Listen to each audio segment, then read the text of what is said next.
उत्तर दिशा में बसे एक छोटे से गांव शिवपुर में 4 दोस्त रहते थे। चारों बचपन से साथ थे। उनकी दोस्ती पूरे गांव में मिसाल मानी जाती थी। जहां एक जाता, बाकी 3 उसके पीछे दिखाई देते। गांव के लोग अक्सर कहते थे, अगर दोस्ती देखनी हो तो इन 4 की देखो। लेकिन उन्हें क्या पता था कि एक दिन उनकी जिंदगी ऐसा मोड़ लेने वाली है जो हमेशा के लिए सब कुछ बदल देगा। सुबह का समय था। गांव की बाहर वाले मैदान में 4 दोस्त बैठी बातें कर रही थी। अरे भाई, अगर मेरे पास बहुत सारा धन होता ना, तो मैं पूरे गांव में रोज जलेबी बांटता और खुद सबसे ज्यादा खाता। तुझे बस खाने की पड़ी रहती है। मैं होता तो बड़ा महल बनवाता जिसके दरवाजे सोने के होते, और फिर चोर रात को उठा कर ले जाते। सुनो, सपने बड़े देखना अच्छी बात है, लेकिन इंसान को मेहनत करना भी जरूरी होता है। हाँ गुरुजी, आपकी बातें सुनकर तो लगता है हम कोई पाठशाला में बैठे हैं। इसी हंसी मजाक के बीच गांव का एक आदमी उनके पास आया। उसके हाथ में अनाज की बोरी थी। अरे बच्चों, पास वाले गांव तक ये दवाई पहुंचा दोगी क्या? वहाँ के वैद्य जी ने तुरंत मंगवाई है। हाँ काका, आप चिंता मत करो, हम अभी निकल जाते हैं। 4 दोस्तों ने बिना देर किए मदद करने का फैसला किया। उन्हें क्या पता था कि यही सफर उन्हें एक रहस्यमयी दुनिया में ले जाने वाला है। 4 दोस्त गांव से निकल चुके थे। पास वाले गांव तक पहुंचने का सबसे छोटा रास्ता जंगल से होकर जाता था। शुरुआत में सब कुछ सामान्य था। पेड़ों पर चिड़ियां चहचहा रही थीं, ठंडी हवा चल रही थी। लेकिन जैसी जैसी वे जंगल के अंदर बढ़ते गए, वैसी वैसी माहौल बदलने लगा। मुझे ये जगह ठीक नहीं लग रही। तू हर चीज से डरता क्यों रहता है? हाँ भाई, अभी तो कोई भूत भी नहीं आया। मजाक मत करो यार, सच में अजीब सा लग रहा है। रुको, हम गलत दिशा में आ गए हैं, लेकिन रास्ता तो यही था। अबे, कहीं जंगल घूम तो नहीं गया? मैंने कहा था ना, ये जगह ठीक नहीं है। 4 अलग अलग दिशा में रास्ता ढूंढने लगे, लेकिन जितना आगे जाते उतना ही जंगल और घना होता जाता। तभी दूर उन्हें हल्की सी रोशनी दिखाई दी। 4 उस रोशनी की तरफ बढ़ने लगे। जैसी जैसे वे पास पहुंचे, उनकी आंखें हैरानी से फैल गईं। एक विशाल बरगद के पेड़ के नीचे एक साधु आंखें बंद किए तपस्या कर रहा था। ये देखकर 4 के मन में डर भी था और उत्सुकता भी। 4 धीरे धीरे साधु के पास पहुंचे। साधु ने धीरे धीरे अपनी आंखें खोली। तुम 4 यहाँ क्यों आए हो? वो हम रास्ता भटक गए हैं। हमें पास वाले गांव जाना था, लेकिन हम जंगल के अंदर आ गए। अगर आपको रास्ता पता हो तो कृपा करके बता दीजिए।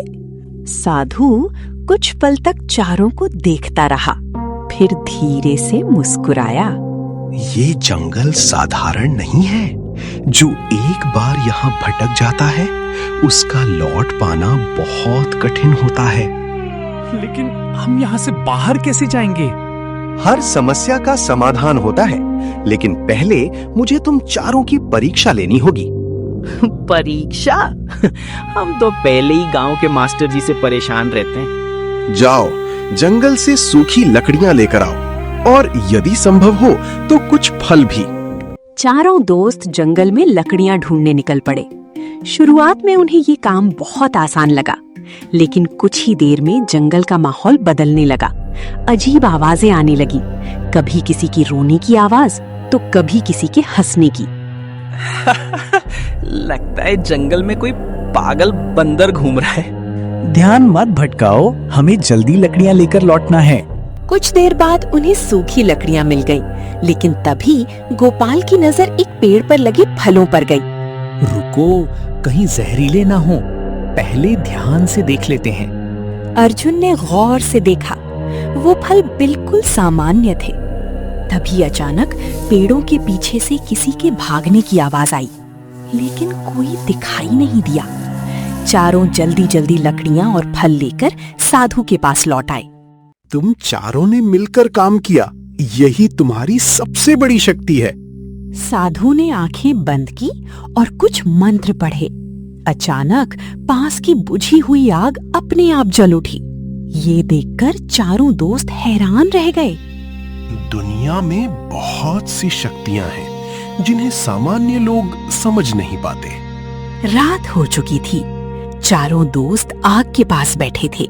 जंगल में अजीब सन्नाटा था। तभी साधु ने गंभीर आवाज में कहा, तुम चारों की किस्मत तुम्हें यहाँ खींच कर लाई है। इस जंगल के बहुत भीतर एक जादुई कलश छिपा हुआ है। वो कलश साधारण नहीं है। जो भी उससे सच्चे मन से कुछ मांगता है उसे वो प्राप्त हो जाता है।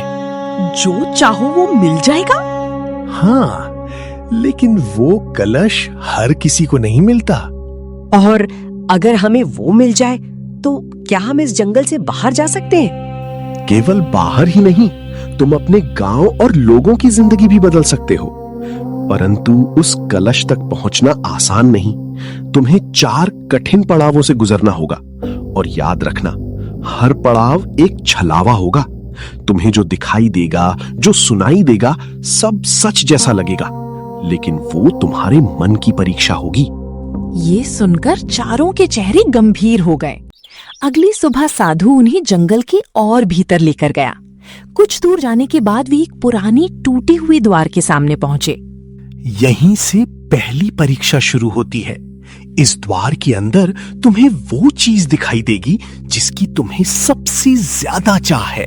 साधु ने अपने कमंडल से पानी छिड़का और देखते ही देखते द्वार अपने आप खुल गया।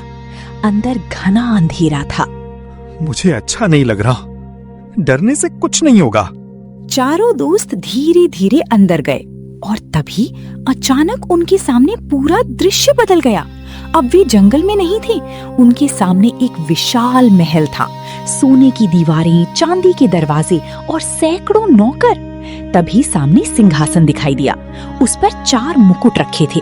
एक आवाज गूंजी, ये सब तुम्हारा है। चारों दोस्त धीरे धीरे सिंहासन की तरफ बढ़ने लगे। अगर ये सच हो तो जिंदगी बन जाए। लेकिन साधु ने कहा था, सब छलावा होगा। अगर इससे सबकी जिंदगी बदल जाए तो? नहीं करण, याद करो साधु ने क्या कहा था। ये सब भ्रम है। हमें लालच में नहीं फंसना। इतना कहते ही पूरा महल हिलने लगा और कुछ ही सेकंड में सब गायब हो गया। चारों फिर उसी पुराने द्वार के सामने खड़े थे। चारों ने राहत की सांस ली। पहला छलावा टूट चुका था, लेकिन असली परीक्षा अभी बाकी थी। चारों साधु के साथ जंगल के भीतर बढ़ने लगे। कुछ देर बाद वे एक सूखी नदी के किनारे पहुंचे। नदी पूरी तरह बंजर थी, लेकिन उसके बीचों बीच एक पुराना पत्थर का पुल बना हुआ था। यही दूसरा पड़ाव है। इस पुल को पार करना होगा, लेकिन याद रखना, जो भी तुम देखोगे वो तुम्हारे सबसे बड़े डर का रूप होगा। इस बार हमें क्या करना होगा? मतलब अब डर हमें डराएगा? नहीं पुत्र, डर तुम्हें तोड़ने की कोशिश करेगा। चारों दोस्तों ने एक दूसरे की तरफ देखा और धीरे धीरे पुल पर कदम रखा। जैसे ही वे पुल के बीच पहुंचे, अचानक चारों तरफ धुंध फैल गई और अगले ही पल हर दोस्त अलग अलग जगह पहुंच चुका था। माधव ने आंखें खोली तो खुद को अपने घर के सामने खड़ा पाया। उसकी माँ रो रही थी। गांव वाले इकट्ठा थे। तभी उसने देखा घर के सामने सफेद कपड़े में लिपटा एक शव पड़ा था। धीरे धीरे माधव आगे बढ़ा और जैसे ही कपड़ा हटाया, उसके पैरों तले जमीन खिसक गई। वो शव उसी का था। नहीं, ये नहीं हो सकता। मैं यहाँ खड़ा हूँ। तू हमें छोड़कर क्यों चला गया बेटा? अब मैं अकेली कैसे जीऊंगी? तूने एक बार भी हमारी नहीं सोची। माधव जोर जोर से रोने लगा। उसे लगने लगा कि सच में उसकी मौत हो चुकी है। तभी अचानक उसे साधु की बात याद आई। नहीं, ये झूठ है। मेरी माँ दुखी हो सकती है, लेकिन मैं अभी जिंदा हूँ। इतना कहते ही पूरा दृश्य धुएं में बदल गया और माधव फिर पुल पर खड़ा था। दूसरी तरफ करण खुद को एक युद्ध भूमि में खड़ा देख रहा था और सामने उसके पिता घायल अवस्था में पड़े थे। तू कभी कुछ नहीं कर पाया करण। तू हमेशा खुद को बहादुर समझता रहा, लेकिन आज तू अपने पिता को भी नहीं बचा पाया। नहीं पिताजी, मैं आपको कुछ नहीं होने दूंगा। मैं अभी मदद लाता हूँ। तभी अचानक चारों तरफ आग फैलने लगी और करण को महसूस हुआ कि वो कुछ भी नहीं कर पा रहा। उसका मन टूटने लगा, लेकिन तभी उसे अर्जुन की बात याद आई। अगर ये सच होता तो मैं दर्द महसूस करता, लेकिन ये सिर्फ मेरे मन का डर है। इतना कहते ही युद्ध भूमि गायब हो गई और करण वापस पुल पर आ गया। गोपाल ने खुद को एक विशाल कमरे में पाया। कमरा सोने और हीरों से भरा हुआ था। इतना सारा धन सच में मेरा? अबे ये तो सपना नहीं, स्वर्ग है। लेकिन तभी उसे अपने दोस्तों की आवाज सुनाई दी। उसने देखा उसके दोस्त लोहे की जंजीरों में जकड़े हुए थे। अगर तू यहाँ रुका तो हम हमेशा के लिए फंस जाएंगे। नहीं, मेरे दोस्त किसी धन से ज्यादा जरूरी हैं। मैं तुम्हारे झांसे में नहीं आने वाला। इतना कहते ही सारा सोना राख में बदल गया और गोपाल वापस पुल पर लौट आया। अर्जुन ने आंखें खोली तो खुद को अपने गांव में पाया। घरों में आग लगी थी, लोग रो रहे थे और सामने उसके तीनों दोस्त घायल पड़े थे। ये सब तेरी वजह से हुआ है। अगर तू उस जंगल में ना जाता तो आज सब जिंदा होते। अर्जुन का दिल टूट गया। उसे खुद पर गुस्सा आने लगा। अर्जुन की आंखों में आंसू आ गए। नहीं, मेरे दोस्त ऐसा कभी नहीं कर सकते। ये सच नहीं है। जैसे ही अर्जुन ने ये कहा, पूरा दृश्य टूटने लगा। कुछ ही सेकंड में चारों दोस्त फिर पुल पर साथ खड़े थे। अब रात हो चुकी थी। साधु उन्हें एक गुफा के सामने लेकर आया। तीसरा पड़ाव तुम्हारी दोस्ती की परीक्षा है। इस गुफा के अंदर से तुम में से सिर्फ एक ही बाहर आ पाएगा। क्या? लेकिन हम चारों साथ आए हैं। यही तो परीक्षा है। देखना है कि तुम अपने लिए सोचते हो या अपने दोस्तों के लिए। हम चारों साथ अंदर जाएंगे और साथ ही बाहर आएंगे। चारों जैसे ही गुफा के अंदर पहुंचे, दरवाजा अपने आप बंद हो गया। अचानक सामने 4 रास्ते दिखाई दिए।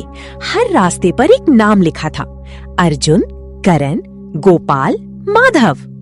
अब क्या करें? शायद हमें अलग अलग जाना होगा। नहीं, हम अलग हुए तो यही जंगल चाहता है। अबे कुछ तो करो, मुझे पत्थर बनकर मरना नहीं है। ये भी छलावा है। अगर रास्ते अलग होते तो हमारे नाम क्यों लिखे होते? ये हमें बांटना चाहता है, लेकिन हमारी ताकत साथ रहने में है। अर्जुन ने बीच की दीवार पर हाथ मारा। अचानक पूरी गुफा कांपने लगी और अगले ही पल चारों रास्ते गायब हो गए। सामने एक ही रास्ता बचा था। चारों दोस्तों ने एक दूसरे की तरफ देखा। उनकी आंखों में अब डर कम और विश्वास ज्यादा था। लेकिन अभी आखिरी पड़ाव बाकी था।